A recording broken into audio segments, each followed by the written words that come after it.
The screen flashed the text message, a digital scar visible to everyone, a public disinvitation to the family dinner, signed off by Reese Covington, and devastatingly co-signed by my daughter, Ren Hartley. I am Jocelyn Vero, 56 years old. For 6 months, Reese, the 32-year-old salesman, had unknowingly been my employee at Crestline Auto Group, the failing dealership one acquired through VexCorp Solutions in early 2024. I'd seen the performance documentation binder detailing his abysmal sales figures and documented sexist behavior toward clients. My initial plan for a gentle corporate transition for the manipulator was instantly shredded by that disinvitation. He had profoundly misjudged the woman he dismissed as a meddling nuisance. Reese had no clue the reckoning. A formal executive review was scheduled for tomorrow morning in my corner office. He was about to learn exactly who held the power. The elevator ride up to the 67th floor of the VexCorp Solutions Tower was a silent, tension-filled ascent. Reese Covington, 32 years old, smoothed the lapels of his ill-fitting, slightly shiny suit, adjusting the knot of a tie that was a shade too loud. He exuded the forced confidence of a man who believed he was about to be recognized, or perhaps recruited. He had told Ren Hartley, 28 years old, that morning, with an infuriating mix of condescension and bravado, that this routine executive review was confirmation of his potential. "Just try to look professional, Ren," he'd murmured, running a hand through his smoothly groomed, light brown hair. "This is VexCorp. This is where real deals are made, not just some dusty lot at Crestline. They must be scouting for management." Ren, with her reserved posture and observant brown eyes, nodded automatically, though her stomach was twisting. She hated how Reese always framed her presence as a necessary accessory to showcase his success, rather than a person in her own right. She felt the isolation keenly, a consequence of 6 years of Reese, slowly, systematically chipping away at her independence. Always framing Jocelyn Vero's counsel and financial support as nothing more than controlling interference. Reese pushed open the heavy oak door with a proprietary air, offering his superficial smile, ready to charm the unseen executive. He stopped dead. I was already seated, Jocelyn Vero, 56 years old, behind the expansive custom desk. My silver-streaked dark hair was pulled back severely, accentuating the piercing blue eyes that were now fixed solely on Reese. I wore a tailored charcoal suit, a practical, unyielding armor. The air went instantly cold. Reese's mouth worked, the confidence draining from his face like water through sand. Ren, standing slightly behind him, gasped, a tiny, sharp sound of absolute horror. "Jocelyn, what are you doing here?" Reese stammered, his anxiety instantly bubbling to the surface. "I didn't rise. I didn't smile. I merely inclined my head toward the 2 leather chairs facing the desk." "Have a seat, Reese. Ren, you too. We have a lot to cover regarding your professional trajectory at Crestline Auto Group." Reese swallowed hard, his eyes darting around the massive office, trying to reconcile the image of the meddling nuisance he'd successfully pushed out of his life with the woman now occupying a seat of such undeniable, formidable power. He managed to sit, leaning forward nervously. "Trajectory? Look, I appreciate you coming down, Jocelyn, but I'm here for an executive review. I really don't think—" The realization hit him like a physical blow. His complexion flushed a deep, unhealthy red, and his hands gripped the arms of the chair so tightly his knuckles turned white. Ren made no sound, her face frozen in shock, watching this theatrical display of dismantling. "No, that's impossible. Crestline is a struggling local franchise. VexCorp is." He trailed off, unable to articulate the scale of my enterprise. "VexCorp is what saves struggling local franchises, Reese, and sometimes it merely extracts the rot. Which brings us to the purpose of this meeting." I reached to the side of the desk and slid a heavy black volume across the mahogany surface. It was the performance documentation binder. It landed with a dense thud that seemed to echo in the vast silence of the room. 6 months, Reese. 6 months of meticulously detailed professional observation. starting from the day of the acquisition in early 2024.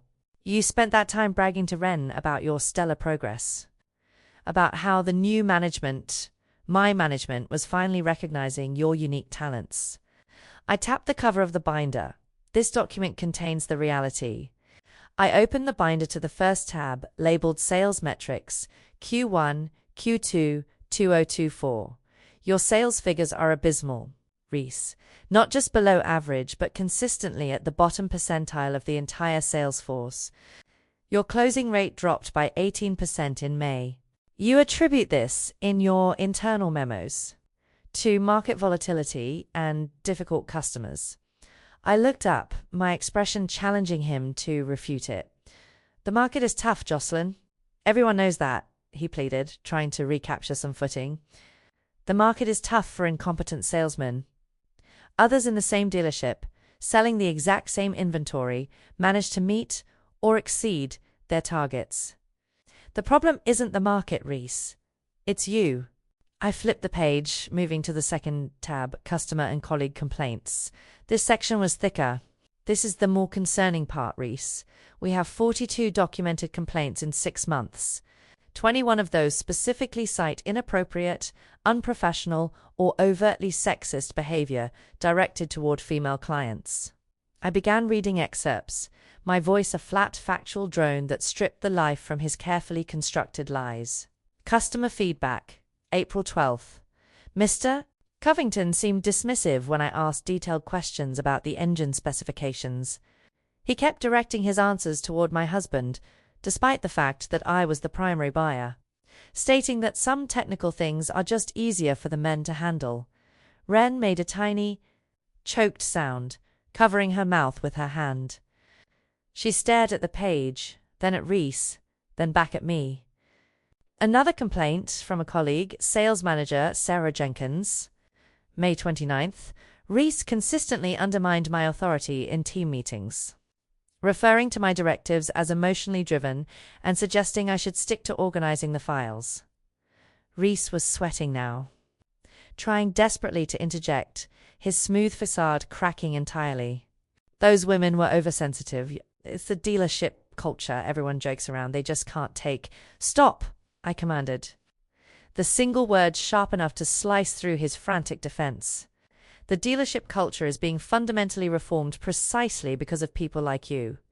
Your lack of respect for women, particularly those in positions of authority or independence, is not only morally reprehensible, but professionally catastrophic.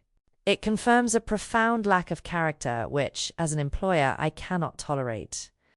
I leaned back, resting my hands on the desk. And this, Reese, brings us to the personal. To the reason why my initial plan, a gentle corporate restructuring that would have seen you transition out with a decent severance package and minimal professional disruption, was abandoned. I opened a file on the computer screen behind the binder, displaying a screenshot of the digital scar he had inflicted, the disinvitation text message. Publicly endorsed by Ren. June 14th, 2024. You used your relationship with my daughter to publicly humiliate me. You used Ren to confirm your contempt for me, for the very idea of a successful woman who might interfere with your manipulation. You severely misjudged me, Reese. You dismissed me as a meddling nuisance. His eyes widened in recognition and panic. That was personal. That has nothing to do with work. On the contrary, I countered, picking up the termination letter, crisp and official. Everything is connected. Your entitlement, your professional dishonesty, your abysmal failure to perform, and your documented misogyny are not isolated incidents. They stem from a core inability to respect the women around you, whether they are customers, colleagues, or your wife's mother. I cannot employ a man who operates from such a fundamentally flawed moral and ethical center. If you will use your family for cruel public maneuvering, I have no doubt you would eventually use the company for self-serving fraud. I slid the termination letter across the desk next to the binder. Effective immediately, Reese Covington, your employment with Crestline Auto Group, and by extension, VexCorp Solutions, is terminated for documented incompetence and documented professional misconduct. He looked down at the letter, then up at me, his eyes now wide with genuine fear. the entitlement finally replaced by realization of the gravity of his downfall. You can't do this. This is retaliation. This is personal vendetta. It is professional necessity, I corrected. We run background checks, we monitor performance, and we enforce a zero-tolerance policy for documented sexism and disrespect. You violated every standard. The family incident merely confirmed the unsuitability I had already been tracking for 6 months. I am terminating you because you are a liability to the company, Reese. A toxic, underperforming liability. Reese lurched to his feet, knocking his chair slightly askew. You bitch! You're just trying to control everything, aren't you? Just like Ren said you always do. Ren flinched violently at the invocation of her own words, her head snapping up. She was staring at Reese, not at me. She was watching the mask dissolve, witnessing the full extent of his professional and personal ugliness laid bare in the intimidating confines of my corporate fortress. Reese, I said calmly, pointing to a small, heavy security button beneath my desk. You have 30 seconds to collect the letter and leave VexCorp property, or security will escort you. He glanced from the button to the glass wall, feeling the crushing weight of his failure. He was trapped. The man who had spent 6 months painting himself as a rising star, maneuvering to exclude the woman he feared, was now exposed as a failure by that very woman. He snatched the letter, his face contorted in impotent rage. This isn't over, Jocelyn. You'll hear from my lawyer. This is a wrongful termination, and I will sue VexCorp into the ground. He stormed out, leaving the office door gaping. The silence he left behind was profound, broken only by Ren's shaky breath. She remained seated, staring at the empty space where Reese had stood. I watched her, waiting. I knew this moment was the critical pivot. The exposure of Reese's professional inadequacy was the necessary catalyst, but the confrontation had to be hers. He lied, Ren finally whispered, her voice thick with realization. He told me his sales figures were leading the pack. He said the complaints were just jealousy from his male colleagues. He didn't just lie about his job, Ren, I said gently, softening my tone only slightly. He manipulated you into believing that any success or assistance I offered, financial, career counsel, personal, was merely my attempt to control you, to keep you small. He systematically isolated you from me because he couldn't respect independent women, especially one who saw right through him. I stood and walked around the desk, stopping in front of her chair. Ren finally met my gaze, her brown eyes filling with tears, not of sadness, but of shattering revelation. The disinvitation. He said we had to cut you off because you were interfering with his big move. He made me co-sign it, Mum. He made me feel like I was protecting him. You were protecting his fragile ego, Ren, and his web of deceit, I confirmed. And I saw that text message for exactly what it was, proof that his lack of character was now impacting my daughter. That solidified my decision. I couldn't just manage him out. I had to expose him. She rose slowly, running a trembling hand through her hair. The tentative posture she usually held seemed to straighten, almost imperceptibly, as if shedding an invisible weight. I need a divorce, she stated, the decision immediate and absolute. I need to fix this, not just the marriage, but the complacency, the way I let him make me small. The professional termination on June 15, 2024, led directly and swiftly to the dissolution of their marriage. Reese's reaction to the divorce papers was precisely what I expected: volatile, aggressive, and strategically flawed. He couldn't process the loss of control. He could only externalize the blame. The wrongful termination suit materialized exactly 2 weeks later. He filed against VexCorp Solutions, alleging personal bias, maternal retaliation, and emotional distress, citing the public disinvitation as the cause for my malice. It was a desperate Hail Mary, doomed to fail against the iron wall of evidence we possessed. Reese truly believed that the legal system would favor the story of the poor hard-working man victimized by the ruthless, overly controlling mother-in-law. What he failed to account for was VexCorp's unlimited resources. my team of litigation specialists, and the meticulous nature of the performance documentation binder. Discovery was a disaster for him. We leveraged the documented evidence of his sexist remarks, not only those from customers, but transcripts of internal communications where he denigrated female employees. His attempts to justify his behavior in depositions only further revealed his ingrained misogyny and lack of professional ethics. We presented financial records proving that his compensation had always exceeded his output, demolishing the claim that he was a victim of arbitrary cruelty. The case was dismissed within 4 months, the judge citing overwhelming evidence of professional misconduct and demonstrable incompetence predating the alleged retaliatory act. It wasn't a victory for revenge.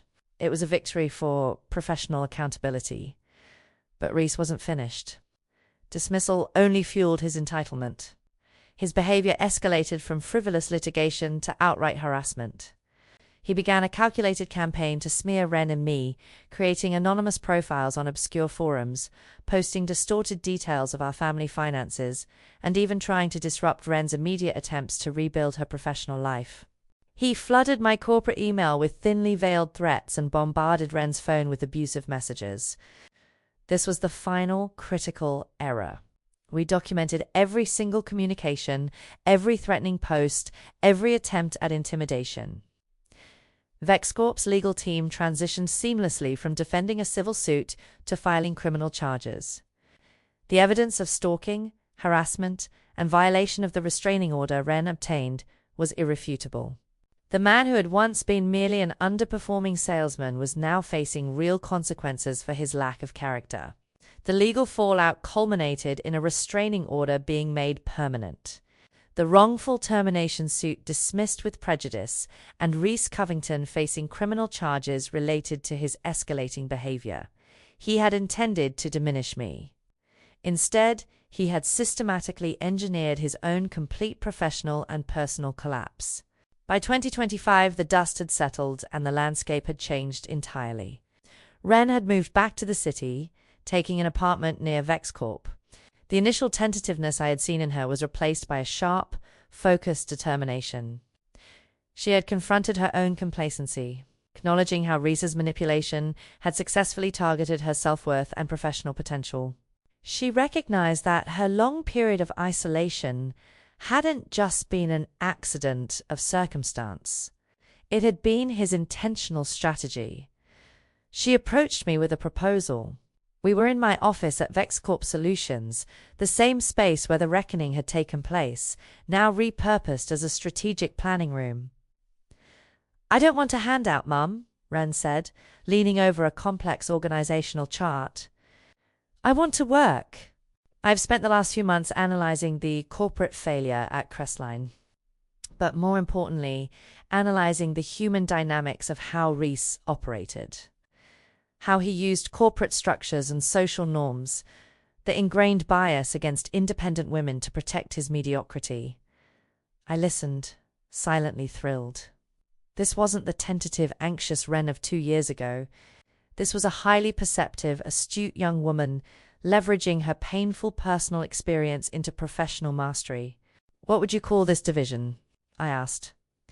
"VexCorp Strategies Consulting," she replied immediately, meeting my gaze with confidence. "It will take the lessons we learned from dealing with Reese, the power of documentation, the necessity of accountability, the strategic dismantling of manipulation, and apply them to help women rebuild their careers, re-establish their financial independence, and recognize their value, separate from their partners' egos." I smiled, a rare, genuine expression of pride. Apex Strategies was the company I used to covertly acquire Crestline. How about we call it Apex Strategies Consulting? You lead it, Ren. I'll provide the capital, the legal backbone, and the institutional infrastructure. You provide the mission and the lived experience. And so, in 2025, we established the Apex Strategies Consulting Division. It became highly successful, driven by a fierce protective commitment to empowerment. Ren excelled. Her intelligence, which Reese had always sought to dim, now shone brightly as she developed workshops on recognizing financial gaslighting and implementing strategies for professional boundary setting. She spoke with authenticity, having navigated the depths of betrayal herself. The irony was inescapable. Reese Covington had tried to banish me, to label me as a controller, and to maintain his small, dishonest kingdom at Crestline. His public act of disrespect, intended to sever our relationship and confirm his superiority, had instead done the opposite. It had forced Ren to see the truth, catalyzed his professional destruction, and forged a profound professional and personal partnership between mother and daughter. If you enjoyed witnessing this reckoning and the rise of this new partnership, please consider subscribing and hitting the like button. I allowed her a moment, returning to my seat, but not immediately to work. My gaze remained steady on my daughter, Ren, 28 years old, whose observant brown eyes were wide and unfocused. The meticulous nature of the performance documentation binder, still resting on the polished mahogany desk, was now irrelevant to Reese, but absolutely critical to her. It wasn't just a record of his failure. It was a physical manifestation of the lie she had lived. "He said he was bringing me here to witness his elevation," Ren finally whispered, her voice cracking. "He wanted me to see how right he was to push you away. To show that he didn't need your meddling financial help, because he was about to make management here." She shook her head slowly, the motion mechanical. "The sales figures, abysmal. Used to laugh, Mum. He'd laugh about how much better he was than the other salesmen at Crestline Auto Group, how they were too slow, too disorganized. He told me the reason the dealership was struggling was entirely because of the old guard, who couldn't recognize real talent. Reese is incapable of recognizing his own mediocrity," I stated plainly. "And far more dangerously, he is incapable of respecting professional women. That is the thread that runs through everything. The failed sales, the documented sexism toward female clients who dared to question him, the disrespect for his female manager, and ultimately, the spiteful disinvitation text message. They all spring from the same root, a profound insecurity fueled by misogyny. He had to isolate you from me because I represented the kind of independent success he fears and despises." I picked up the binder and opened it, flipping past the sales metrics to the customer and colleague complaints section. I didn't read them aloud again. I just let the density of the documentation speak for itself. Ren slid out of the chair and walked stiffly to the window, gazing out over the financial district, a world Reese claimed he was conquering, but which he had never even approached. "He told me you hated the idea of us being financially independent," she murmured, still looking at the distant skyline. "He framed every single piece of financial support you gave us, the down payment, the college loans I paid off, as leverage. He said you were buying my obedience. I was giving you freedom, Ren. He was framing it as control to secure his own." "That is the classic manipulative pattern," I said. "He used my success to explain his stagnation. If he failed, it wasn't his fault. It was because the powerful women in his life, me, Sarah Jenkins at Crestline, were actively sabotaging him out of jealousy or control." Ren turned back, her face pale, but her eyes hardening with clarity. The tentative posture was gone, replaced by a terrible stillness.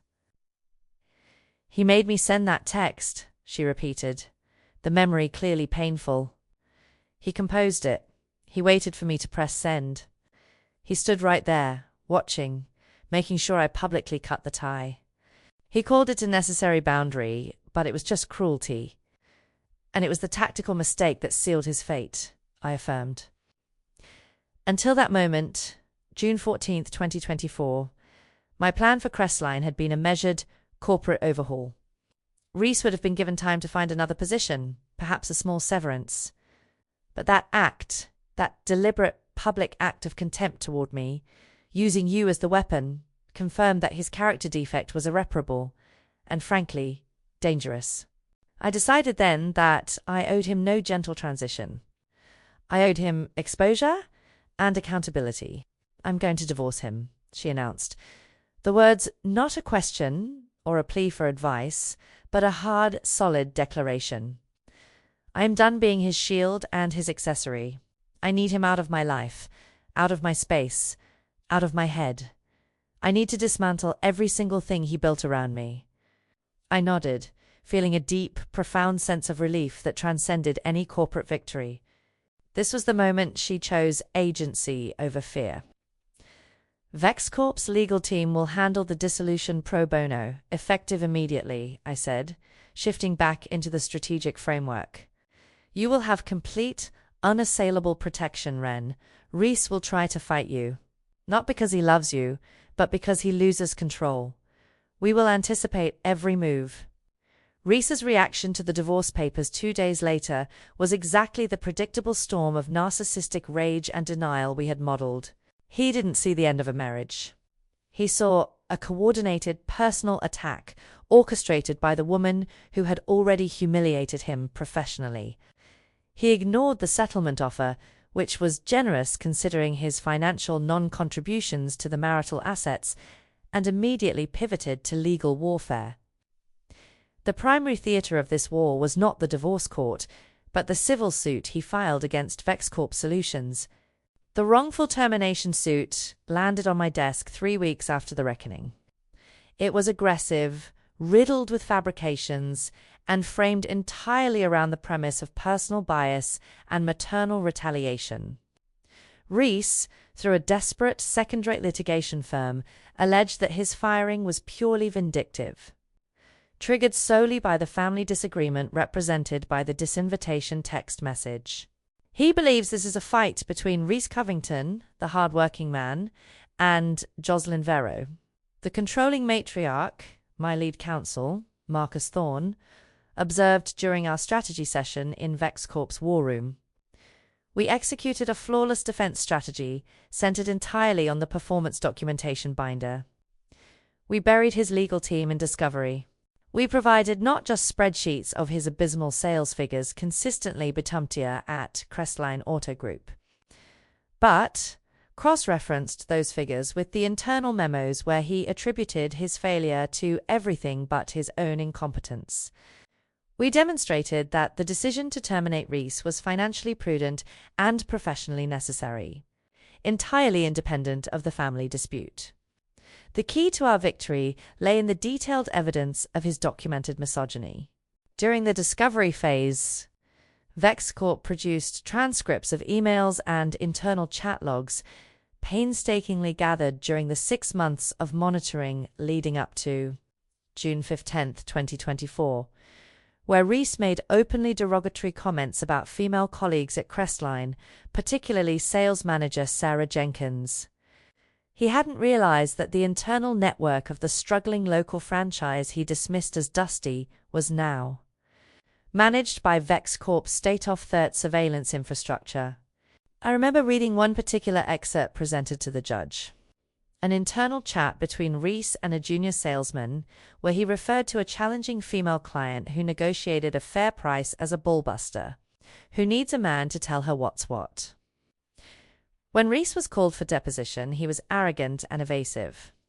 He clung to the narrative that the documentation was fabricated or misinterpreted, claiming the complaints were from oversensitive people or jealous rivals. He attempted to pivot back to the family argument repeatedly. "Mr. Covington," Marcus pressed him during the deposition, his voice smooth and relentless. "Are you suggesting that VexCorp Solutions, the largest acquisition firm in the sector, manufactured 42 separate complaints, including sworn statements from 3 independent female customers and 2 internal managers at Crestline, simply because Ms. Vera was offended by a family text message?" Reese stumbled, sweating under the glare of the video camera, his smoothly groomed light brown hair starting to look slick and disheveled. "It's circumstantial. It's all a pretext for her control issues. We have documented evidence, Mr. Covington, that your closing rate fell to 14% in June, which is 12% below the mandated minimum for retention. We have documented evidence that you received warnings regarding unprofessional conduct in March and May before the text message incident. If you were a man of exemplary performance, perhaps the argument of personal bias would carry weight. But you were, by all quantifiable measures, an underperforming toxic liability," Marcus concluded, resting his case with surgical precision. The judge's summary judgment 4 months later was a complete and absolute vindication of VexCorp's position. The suit was dismissed with prejudice, citing overwhelming and undisputed evidence of professional misconduct and demonstrable incompetence predating the alleged retaliatory act. Rees's claim was obliterated. It was not a victory for vengeance. It was a victory for ruthless, objective accountability. Rees lost the suit, the divorce proceeded swiftly, and he was left financially devastated and professionally radioactive. Crestline Auto Group was already in the final phases of its corporate restructure, and his reputation, once merely inflated, was now destroyed within the regional auto industry. Losing the civil suit only intensified Rees's profound sense of injustice and entitlement. He couldn't grasp that the world wasn't punishing him for his masculinity. It was punishing him for his incompetence and cruelty. He blamed me entirely. His behavior escalated from failed litigation to outright malicious harassment. It started subtly, with thinly veiled threats embedded in cryptic emails sent to my VexCorp account, hinting at internal VexCorp information he claimed to possess. These were swiftly filtered and flagged by my security team, but then he turned his malice toward Ren. He began creating anonymous profiles on obscure finance and community forums. Posting grotesque, distorted details of our family's financial affairs. Attempting to paint Ren as a gold digger who had abandoned her self-made husband for her mother's corporate wealth. He tried to contact professionals Ren had been networking with, sending them defamatory messages designed to undermine her initial tentative attempts to re-enter the workforce. He is testing the boundaries, Ren noted one evening, sitting in my kitchen, showing me a printout of an anonymous post that detailed the exact cost of her college tuition, which I had paid. Her initial fear was being replaced by a cold, analytical fury. He doesn't understand that no contact means no contact. He needs to feel relevant. We realized then that Rees wasn't interested in a clean break. He needed perpetual conflict to maintain his self-pitying narrative. This was his final, unforgivable mistake. Unlike his frivolous civil suit, this harassment campaign crossed into the realm of criminal misconduct. VexCorp's legal team, already intimate with every detail of Rees's character, moved with efficiency. Ren obtained a restraining order, detailing the escalating threats and the public dissemination of private information. Rees, however, remained defiant. He interpreted the restraining order as a challenge. He began bombarding Ren's personal phone with abusive, aggressive text messages and calls from burner numbers, ignoring the explicit terms of the court order. He showed up near the apartment Ren had leased near VexCorp, claiming he was merely running errands. We documented everything: the timestamps of the calls, the locations pinged by his burner phones, the explicit violation of the protective order. The evidence was presented to the authorities, painting a clear, incontrovertible picture of stalking and harassment. The resulting legal action was swift and decisive. The man who had entered my office 6 months prior, believing he was on the cusp of executive glory, was now facing criminal charges. The restraining order was made permanent, and the charges relating to harassment and violation of the order were pursued aggressively. Rees Covington, the man who believed he was above accountability, was now navigating the reality of police interviews, court appearances, and genuine legal jeopardy. His self-engineered collapse was complete. He had intended to diminish me and isolate my daughter. Instead, he had systematically engineered his own professional exile and criminal exposure. The year 2025 arrived, and the psychological and legal dust began to settle. The chaos of Rees's downfall had cleared the way for a remarkable new structure to emerge. Ren was unrecognizable from the tentative woman who had arrived at VexCorp with Rees the previous June. She had navigated the divorce, the civil suit defense, and the criminal harassment with a resilience I hadn't seen in her since she was a child defending a younger cousin. She had processed the betrayal and chosen rigorous self-accountability. She accepted that she had been complacent, allowing herself to be isolated, and she was now determined to use that insight to forge a new professional path. One cold January afternoon, she came into my office, the same vast, silent office where Reese had been dismantled, with a stack of meticulously prepared reports, charts, and a detailed business plan. I leaned forward, genuinely interested. We need to leverage VexCorp's expertise in strategic restructuring, but apply it to the human element, Wren continued, tapping a slide showing a Venn diagram of legal pitfalls and career stagnation. Look at the women Reese targeted. The savvy customer who knew specs better than he did. The female manager whose authority he undermined. Even me, whose financial independence he sought to sabotage. These women often face specific professional damage reputation issues. Financial dependency traps, or being written off as emotional in the workplace, that stem directly from manipulative personal relationships. She met my eyes, her observant brown eyes now alight with a clear strategic vision. I propose we create a dedicated consulting division.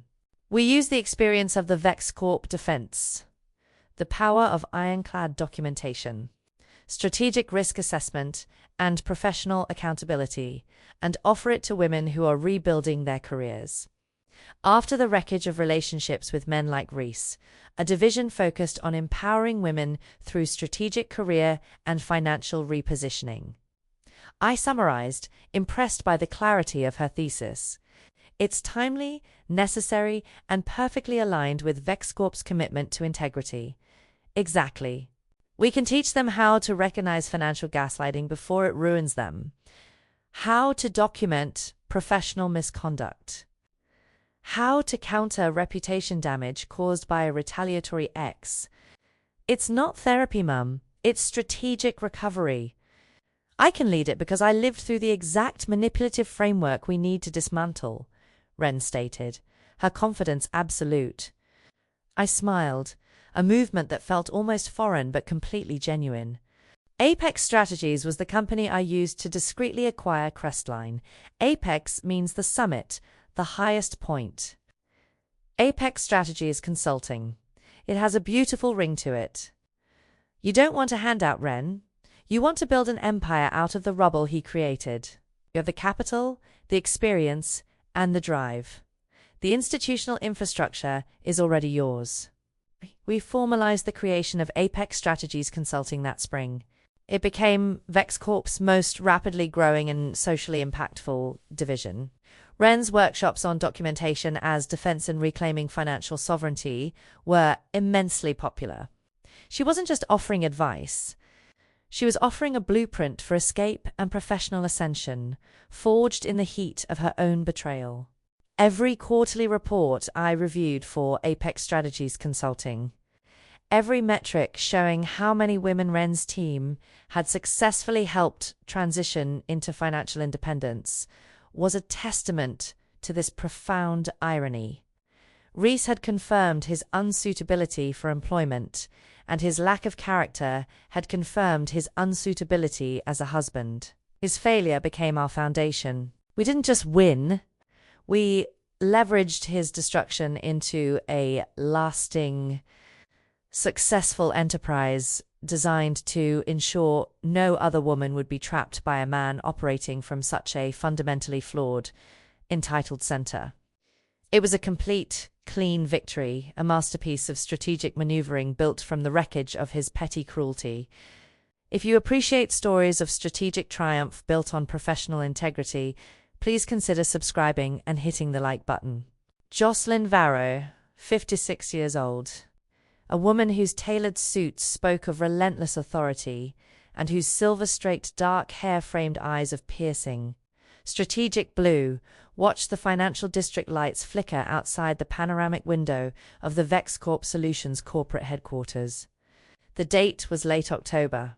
The chaos of summer, the shocking discovery of the disinvitation text message on June 14th, the reckoning on June 15th, and the subsequent messy professional and personal terminations had culminated just weeks ago in the utter demolition of Reese Covington's career and his flimsy legal standing.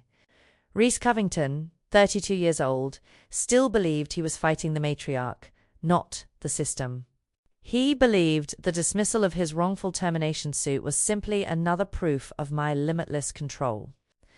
A conspiracy orchestrated by a jealous mother-in-law to destroy the self-made man she couldn't manipulate. He failed catastrophically to grasp the sheer objective weight of the evidence against him. His narrative, once his shield, was now the weapon that had irrevocably shattered his life. The summary judgment handed down by Judge Harrison wasn't just a legal victory. It was a profound public confirmation that his entire tenure at Crestline Auto Group had been a failure predicated on professional negligence and character decay. Marcus Thorne, my lead counsel, had presented the performance documentation Bindernow, a near-mythical object within VexCorp's legal division with the detached precision of a surgeon. He didn't argue feelings or family disputes. He argued quantifiable toxicity and financial liability.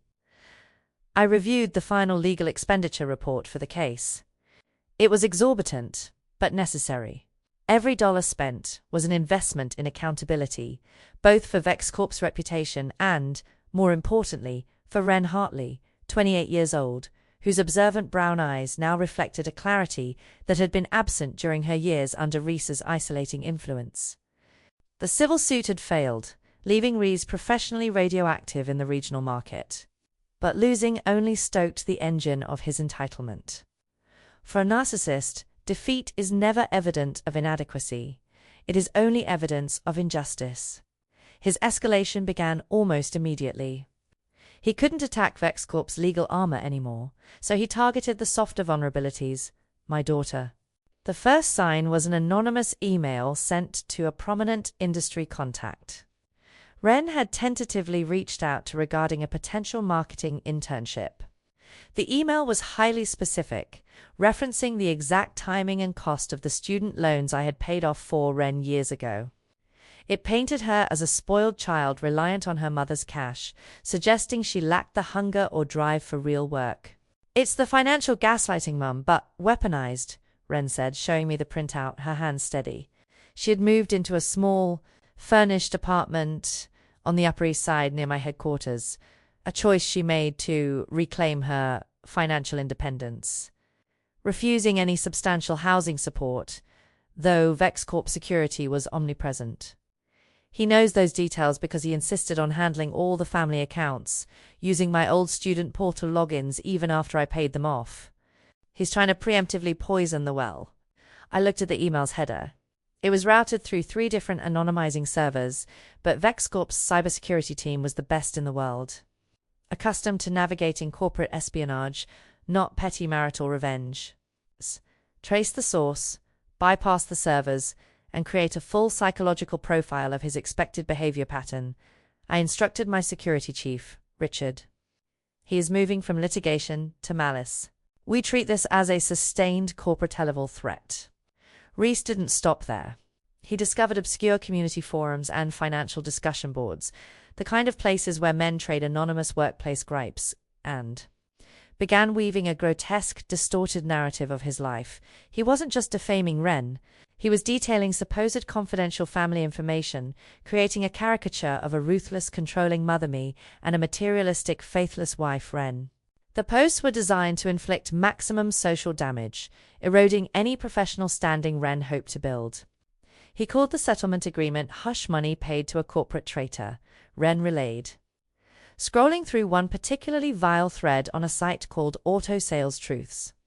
He truly believes he is the victim of a coordinated character assassination, and that the only way to defend himself is to destroy my credibility. This phase required a shift in strategy. While the civil suit was a corporate matter, this was personal harassment that crossed legal boundaries.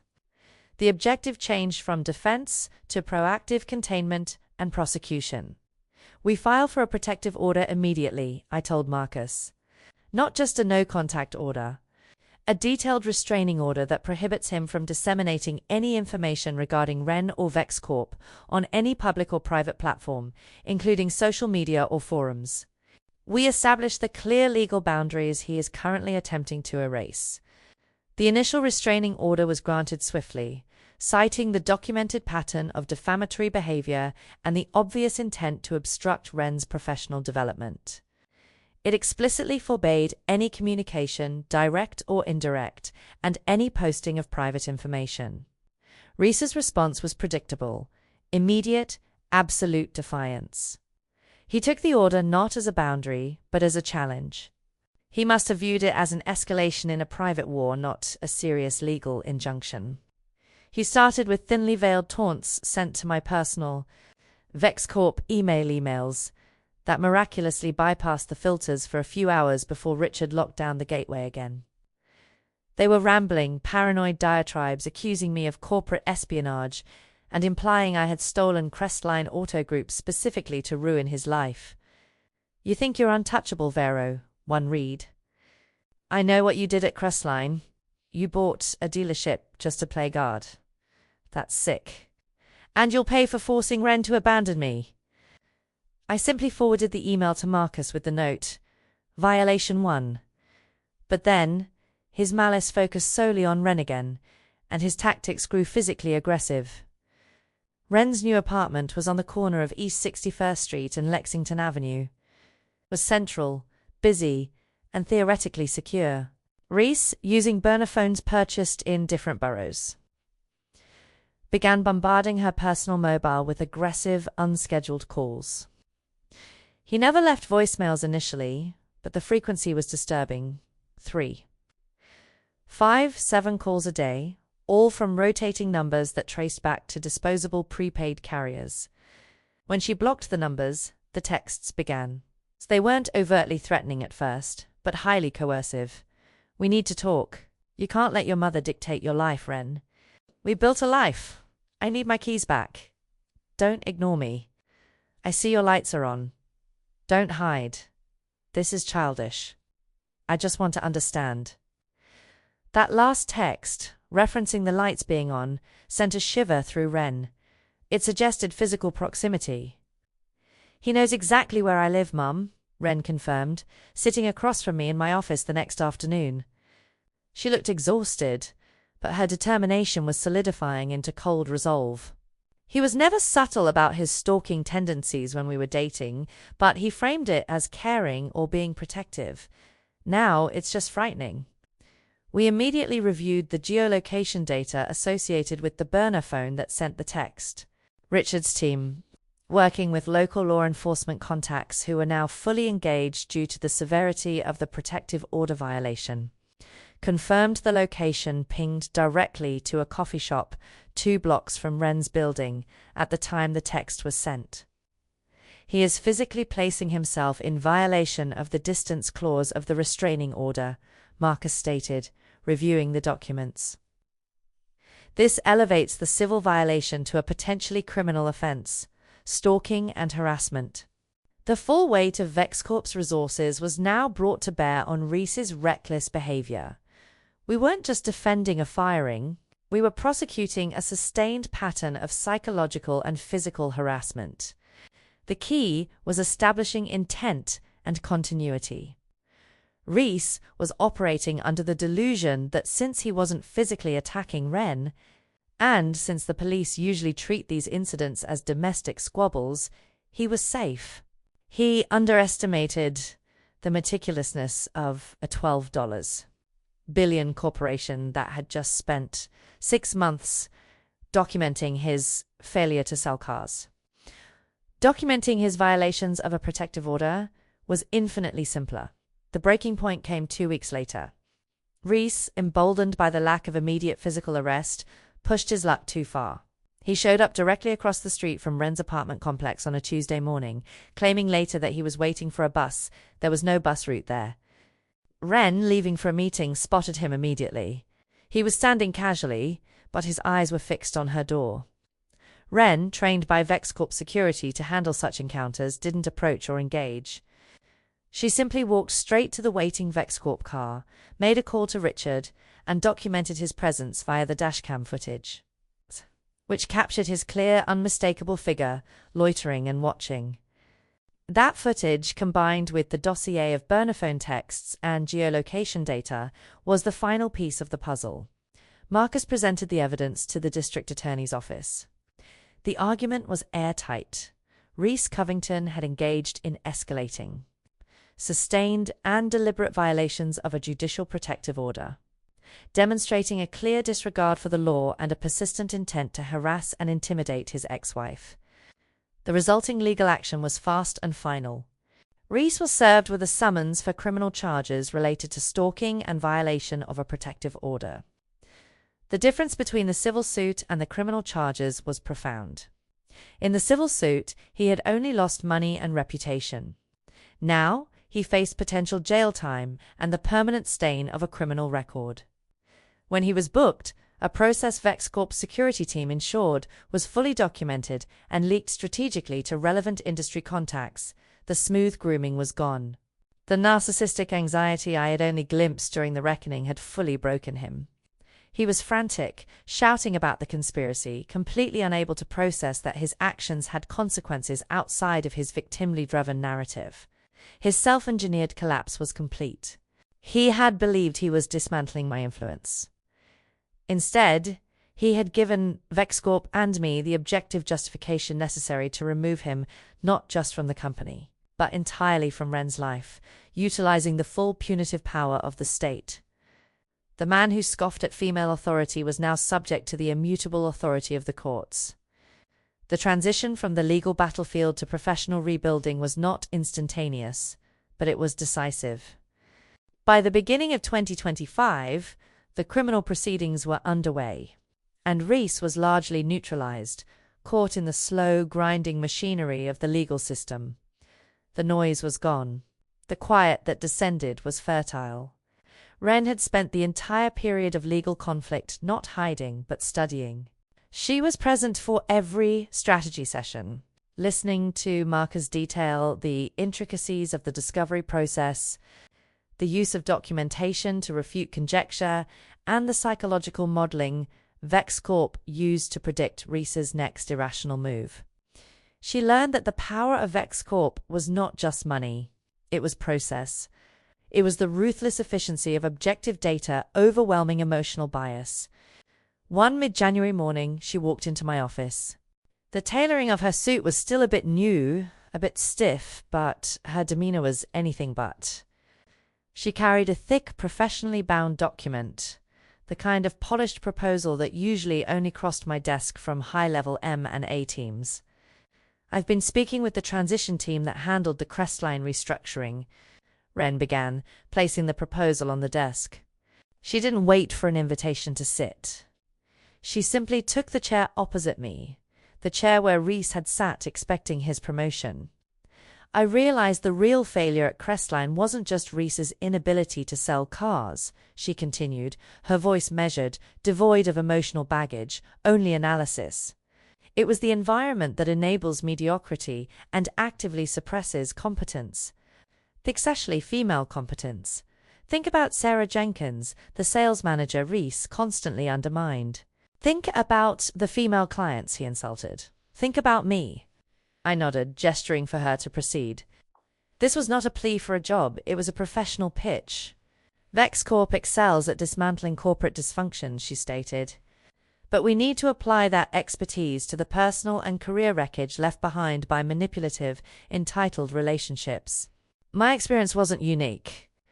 It's a systematic problem for women whose partners use financial control and emotional isolation to ensure they remain the dominant force. She opened the binder, displaying a slide titled, "The Apex Strategy, Rebuilding Sovereignty." I propose we create Apex Strategies Consulting. It will be a specialized division under the VexCorp umbrella, focused exclusively on women who are emerging from destructive relationships and need professional and financial recalibration. We don't offer therapy. We offer strategic VexCorp Laval defense. Her pitch was rapid fire, detailing specific services. 1. Documentation as defense. We teach them how to covertly and legally document financial gaslighting, professional sabotage, and harassment, the exact framework we used against Reese. We turn emotion into evidence. 2. Reputation repair and preemption. We counter the gold digger or unstable woman narrative before it takes root in the professional world, using our corporate communication expertise. 3. Strategic career repositioning. Leveraging VexCorp's network to help these women, often with interrupted or sabotaged careers, pivot into roles that value their resilience and competence, not their subservience. You are proposing a highly personalized, high-value consulting service built entirely on the debris of your marriage, I observed, my lips curving into a slow, genuine smile. And you believe you are uniquely positioned to lead it. I know the playbook, Mum. I know the shame, the isolation, and the paralysis that comes from believing the lies.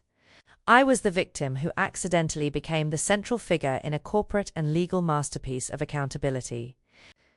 I understand the cost of complacency.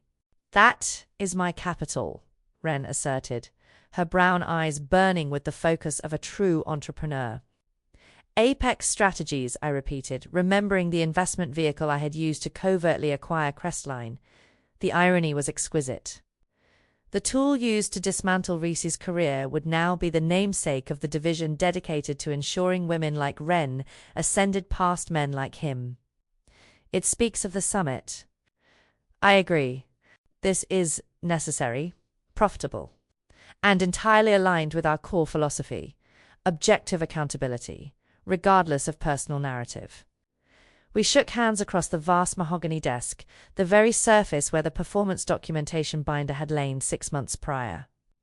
It was the handshake of partners, not mother and daughter, though the pride I felt was immense.